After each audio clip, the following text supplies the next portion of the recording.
You know, I once made a video about words that feature the word kwe, which means a person, right?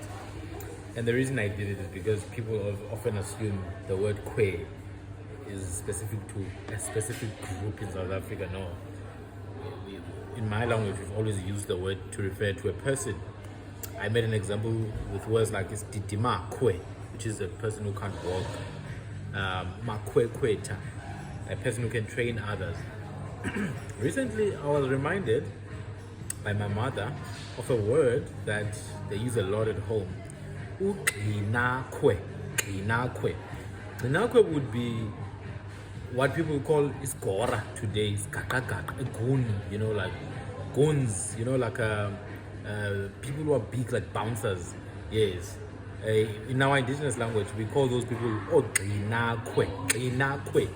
Now, Gcina is a word that means strength and power. Gcina. When you say unama Gcina, that person is strong, has power. And then kwe means a person. So Gcina kwe is a strong appearing individual. It's a person with muscular physique, person who looks like a rugby player. We call them Ugcina kwe. And I also mentioned previously Nchiba kwe, which is a person with a big forehead. So Nchiba kwe, big foreheaded person. Gcina kwe, big bodied person. Now, sometimes we use vu at the end instead of kwe. For example, someone who seems hardened and dry, we call them ugadav. Ugadav. In fact, there's a guy I grew up around. He was called Gadav. He had a big chest and he looked very tiny but very tall as well.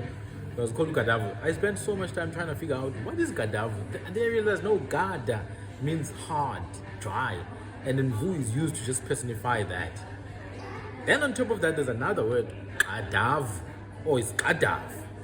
So this one is used, you know how the Afrikaners in South Africa, the Boers tend to have that big body appearance. We see that as well in indigenous communities. Some men are quite big, and we call them Gadav.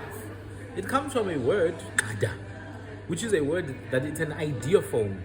It's an ideophone that means to step in a huge stride, like Gada, Gada, Gada. In fact, when you jump and land in another place, we have an ideophone for that. It's called Tsi, which means to jump, Gada, which means to land.